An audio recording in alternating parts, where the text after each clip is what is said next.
आज हम जिस मूवी को डिस्क्राइब करने जा रहे हैं वो एक सच्ची घटना, बायोग्राफी और एक हिस्टोरिकल मूवी है। अगर आपको कहानी पसंद आती है तो चैनल को सब्सक्राइब करें, मूवी को लाइक और शेयर करें। कहानी की शुरुआत होती है स्कॉटलैंड 1970 में। हम देखते हैं कि निकोलस अपने दोस्तों के साथ मस्ती कर रहा होता है। उसकी कॉलेज की पढ़ाई पूरी हो चुकी है, अब वह एक डॉक्टर बन चुका है। वह शाम हमें अपने पिता के साथ डिनर पर दिखाई देता है। उसके पिता उसे उनके साथ काम करने के लिए कहते हैं, पर वह मना कर देता है।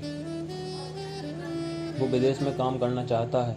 यही सोचकर वह एक ग्लोब को अपने हाथों से घुमाता है। जब वह अपनी उंगली रखता है तो वह उंगली युगांडा देश पर रुकती है। अब वह युगांडा के लिए निकल जाता है। हम देखते हैं कि जब निकोलस जिस बस में सफ़र कर रहा होता है वहाँ उसे आसपास मिलिट्री दिखाई देती है। ये देख के वो डर जाता है।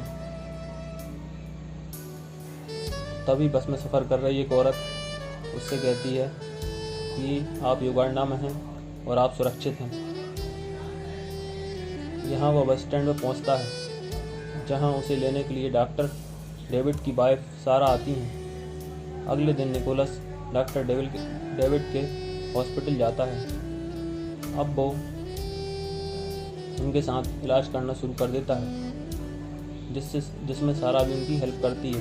निकोलस को युगांडा के लोगों के दुख व गरीबी से बहुत तकलीफ होती है, पर कुछ दिनों में वो उनके साथ घुल मिल जाता है और खुश रहने लगता है।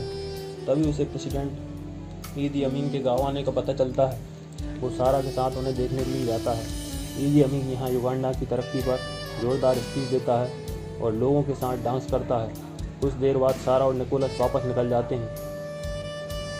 तभी रास्ते पर आगे एक सोल्जर आता है और गाड़ी रोककर कहता है कि प्रेसिडेंट को चोट आई है और डॉक्टर की ज़रूरत है। यहाँ वो प्रेसिडेंट को दर्द से कराते हुए एक किसान पर चिल्लाते हुए देखता है, क्योंकि किसान के बैल ने उसे जख्मी किया है। यहाँ निकोलस ईदी की पट्टी कर रहा होता है। तभी बैल की आवाज़ से डिस्टर्ब होता है। वो ईदी की गन गाड़ी से उठाता है और बैल को शूट कर देता है। ये देख सोल्जर्स उस पर गन तान देते हैं। तभी ईदी उसके पास आकर अपनी गन वापस लेता है और पूछता है कि तुम ब्रिटिश हो क्या? वह कहता है नहीं, मैं स्कॉटलैंड से हूँ। तब ईदी कहता है मुझे स्कॉटिश बहुत पसंद है, तुमने अच्छा इलाज किया। ये कहकर वो निकोलस की टी शर्ट अपने बच्चे के लिए ले लेता है। कहता है ये उसे पसंद आएगी और उसे अपनी शर्ट दे देता है और चला जाता है। अगले दिन प्रेसिडेंट के हेल्थ मिनिस्टर जोना बास्पा निकोलस के पास आते हैं और बताते हैं कि प्रेसिडेंट आपसे मिलना चाहते हैं। निकोलस सारा को बताकर प्रेसिडेंट की गाड़ी में बैठकर चला जाता है। रास्ते में लोग उसका अभिवादन करते हैं। इससे निकोलस खुश होता है। निकोलस शहर के सेंटर में बने प्रेसिडेंट के बंगले में जाता है। यहाँ प्रेसिडेंट गर्मजोशी से उससे मिलता है और उसे पर्सनल डॉक्टर की जॉब देना चाहता है, पर निकोलस उन्हें मना कर देता है और सॉरी कहता है।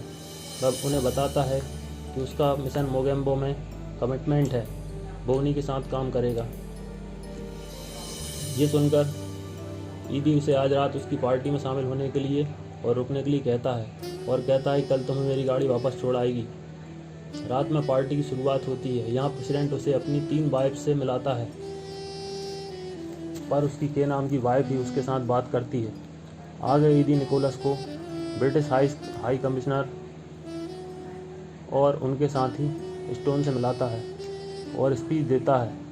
रात में एक सोल्जर निकोलस को जगाता है और जल्दी चलने को कहता है।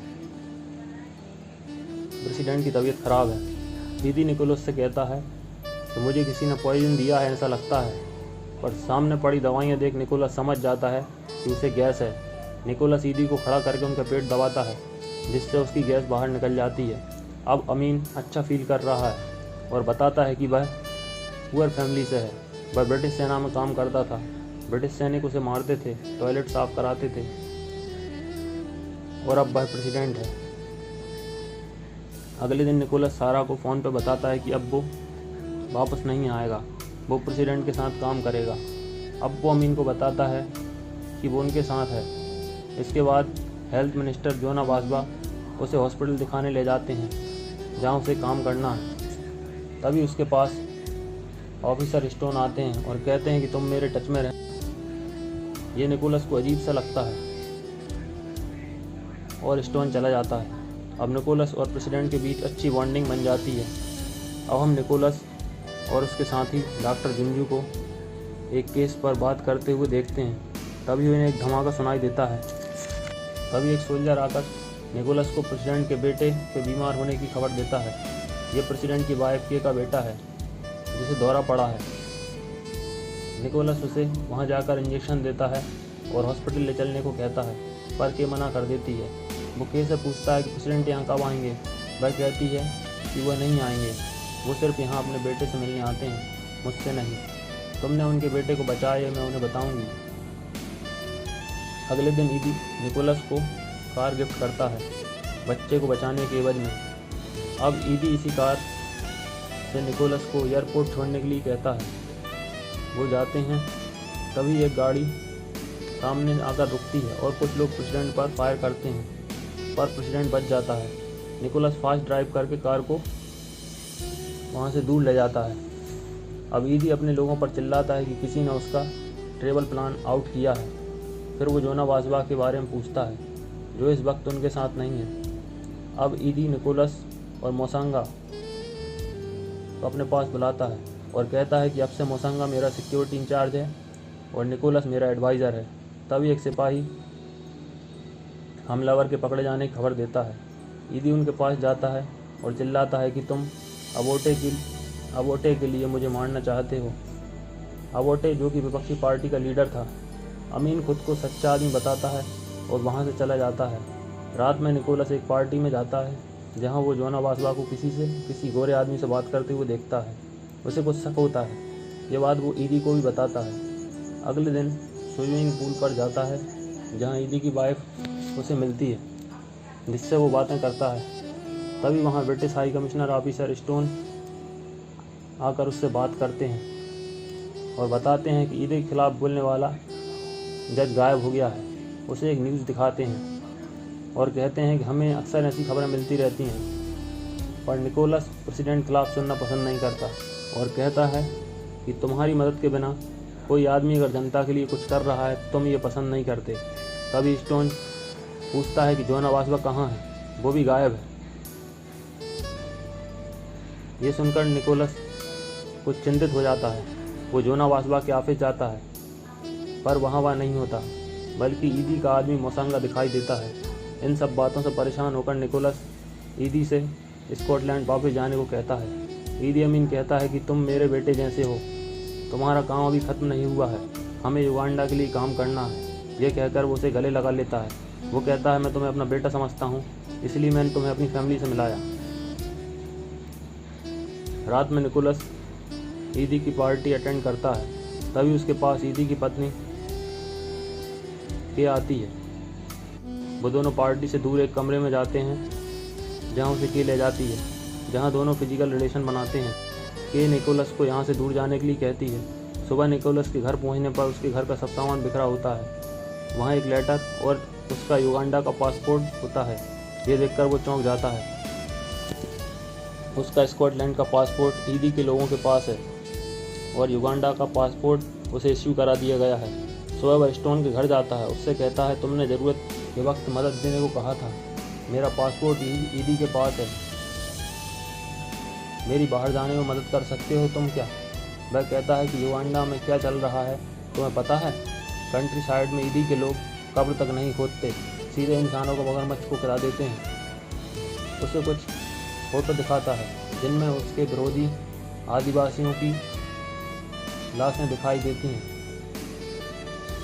ईदी ने विपक्षी पार्टी के लोगों को और उन आदिवासियों को ख़त्म कर दिया है जो उसका विरोध कर रहे थे, और बताता है कि हेल्थ मिनिस्टर जोना वासवा को भी मार दिया गया है। निकोलस स्टोन से कहता है कि क्या तुम मुझे बाहर भेज सकते हो?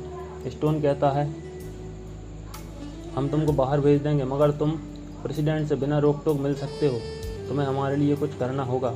निकोलस कहता है कि तुम ये चाहते हो कि मैं प्रेसिडेंट को मार दूं।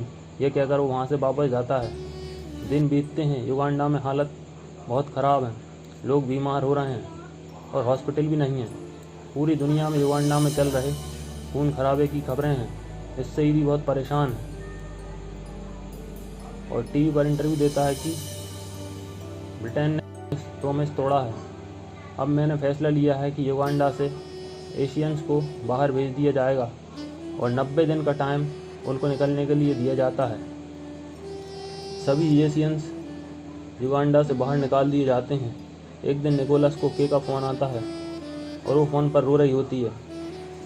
वो कहती है कि हमसे गलती हो गई है। निकोलस समझ जाता है। फिर वो के से मिलता है। के कहती है तुम डॉक्टर हो, कुछ कर सकते हो। निकोलस कहता है कि ये सब सिंपल वर्क नहीं है, इस काम में बहुत मुश्किल है, इसके लिए हमें हॉस्पिटल जाना होगा, तुम घर पर रहो। हॉस्पिटल में निकोलस अपने साथी डॉक्टर जुंजू को के का ऑपरेशन करने को कहता है, पर वो ईदी की बात सुनकर डॉक्टर जुंजू मना कर देता है। निकोलस कहता है ठीक है, अब मैं खुद ये करूँगा, और कुछ दवाएं लेकर अपने बैग में रखने लगता है। तभी ईदी के आदमी आ जाते हैं और उसे कहते हैं कि प्रेसिडेंट के पास चलना है। निकोलस बैग लेकर सीधा प्रेसिडेंट के पास जाता है। वहाँ उसे प्रेसिडेंट न्यूज़पेपर दिखाता है और कहता है कि देखो मेरे बारे में क्या क्या लिखा जा रहा है, मैं परेशान हूँ, सो नहीं पा रहा हूँ और मैड हो रहा हूँ। लोग मुझे मैड और साइको कहते हैं, तुम मेरे एडवाइज़र हो, मैं क्या करूँ ये मुझे एडवाइस दो। निकोलस कहता है कि आप रिपोर्टर्स को बाहर ना निकालें, उनके साथ अच्छा बिहेव करें, उन्हें ये समझाएं कि आप बहुत अच्छे आदमी हैं। और निकोलस जाने लगता है तो ईदी उसे रोक लेता है और कहता है कि तुम मेरे साथ यहीं प्रेस कॉन्फ्रेंस में रहोगे। वो कॉन्फ्रेंस करता है और खुद को अच्छा दिखाने की कोशिश करता है। तभी निकोलस मौका देखकर निकल जाता है और के घर जाता है। वहाँ काम करने वाले कहते हैं कि वो गाँव जाने वाली थी पर उसे हॉस्पिटल ले गए हैं। ये देखकर निकोलस हॉस्पिटल जाता है। वहाँ सब सुनसान है, एक औरत रो रही है। ये देख पोस्टमार्टम रूम की तरफ जाता है जहाँ और भी लोग थे। बाहों से के की लाश दिखती है जिसमें हाथ की जगह पैर और पैर की जगह हाथ लगे हैं। ये देख वो परेशान हो जाता है। निकोलस वहाँ से निकल जाता है और ईदी के पास एक टैबलेट की बोतल लेकर जाता है। यहाँ ईदी परेशानी की हालत में बैठा है और निकोलस से कहता है कि उसने मुझे धोखा दिया, इसलिए मैंने उसको सबक सिखाया। निकोलस ईदी को एक गोली देता है और कहता है कि ये आपके सर दर्द की टैबलेट है जो आपने मुझसे मांगी थी, और वहाँ से निकल जाता है। टैबलेट देख मोसांगा को शक होता है। तभी मोसांगा एक कॉल अटेंड करता है जो ईदी के लिए था। निकोलस अभी गेट पर ही पहुँचा था कि मोसांगा गार्ड को फ़ोन कर देता है और गार्ड निकोलस को रोक लेते हैं कि आपको प्रेसिडेंट ने बुलाया है। ईदी कहता है कि निकोलस तुम मुझे छोड़कर भागना चाहते हो, चलो मेरे साथ एयरपोर्ट चलना, हमें बंधकों से मिलना है। हमारे पैलेस्टाइन भाइयों ने एयर फ्रांस के एक प्लेन को हाईजैक कर लिया है जो युगांडा में लैंड करेगा। पूरी दुनिया की नज़र अब युगांडा पर होगी। बात 1976 की है जब तेल अवीव से उड़ने वाले एक प्लेन को आतंकवादियों ने हाईजैक कर लिया था जिसमें ज़्यादातर इजराइल के पैसेंजर थे। अब निकोलस ईदी के साथ एयरपोर्ट जाता है। यहाँ ईदी के पास निकोलस की वही बोतल थी जिसमें गोलियाँ थीं, जिसको वो कार में छोड़ देता है, जिसे निकोलस उठाने लगता है। तभी मोसांगा उसे उठा लेता है। निकोलस बंदी यात्रियों को देखता है, तब उसकी नज़र मोसांगा पर पड़ती है जो उसमें से एक गोली निकालकर एक सिपाही को देता है, ये देखने कि उसमें पॉइजन तो नहीं। तब निकोलस उस सिपाही को गोली खाने से रोकता है। तभी ईदी के आदमी निकोलस को पकड़ लेते हैं और मारते हैं और एक कमरे में ले जाते हैं। तब डॉक्टर जुंजू भी ये देख रहा होता है। तब ईदी निकोलस से कहता है कि मुझे तुम्हारे और के बारे में सब कुछ पता है। मेरे गांव में जब कोई अपने से बड़े की वाइफ के साथ कुछ गलत काम करता है तो उसे उसकी स्किन के सहारे पेड़ पर लटका दिया जाता है, और जब वो दर्द से चिल्लाता है तब उसके अंदर से बुरी पावर्स बाहर आती हैं। ये प्रोसेस कभी कभी 2 से 3 दिन तक चलती है। ये कहते ही ईदी के आदमी निकोलस की स्किन में छेद करके उसे उसकी स्किन के सहारे लटका देते हैं। ये सब छिपकर डॉक्टर जुंजू भी देखता है। फिर ईदी पैसेंजर्स के पास जाता है और कहता है इजरायली गवर्नमेंट हमारी बात मानने को तैयार हो गई है, इसलिए हम उन पैसेंजर्स को फ्री कर देंगे जो यहूदी नहीं हैं और इजरायली सिटीजन्स नहीं हैं। हम अपने खुद के प्लान से उन पैसेंजर्स को छोड़ देंगे। इजरायली सिटीजन्स और यहूदी यहीं पर रहेंगे। दूसरी तरफ निकोलस को नीचे उतारकर वहीं कमरे में ईदी के लोग ड्रिंक करने लगते हैं। तभी डॉक्टर जुंजू निकोलस की पट्टी करता है और कहता है तुम भी चुपके से उसी प्लेन में चले जाओ और ईदी और युगांडा का सच दुनिया को बताओ। पूरी दुनिया तुम पर भरोसा करेगी क्योंकि तुम एक गोरे आदमी हो। और डॉक्टर जुंजू उसके जख्म साफ करके और उसे अच्छी ड्रेस पहनाकर छोड़े जाने वाले यात्रियों में शामिल कर देता है। निकोलस प्लेन में जाने लगता है। यहाँ ईदी के आदमियों को पता चल जाता है कि निकोलस भाग चुका है। वो उसे एयरपोर्ट पर सर्च करने लगते हैं। मुसंगा डॉक्टर जुंजू से निकोलस के बारे में पूछता है पर डॉक्टर जुंजू नहीं बताता। तब मुसंगा उसे गोली मार देता है। निकोलस प्लेन में बैठ जाता है। यहाँ ईदी के लोग निकोलस के बारे में ईदी को बताते हैं। तब तक प्लेन चलने लगता है। प्लेन टेक ऑफ हो जाता है और ईदी कुछ नहीं कर पाता। निकोलस सेफली अपनी कंट्री में पहुंच जाता है और यह कहानी यहीं ख़त्म हो जाती है। ईदी को इतिहास का क्रूर शासक कहा जाता है जिसने 3 लाख युगांडा के लोगों को बुरी तरह से मार दिया था। उसके बारे में यह भी कहा जाता है कि वह एक नरभक्षी था। उसने एशियंस को भी देश से बाहर निकाल दिया था। तब उनमें 90,000 इंडियंस को भी युगांडा छोड़ना पड़ा था। यही इंडियंस युगांडा के 90% टैक्स पेयर थे और युगांडा के बड़े बिजनेस को संभालते थे। Thanks and welcome again friends.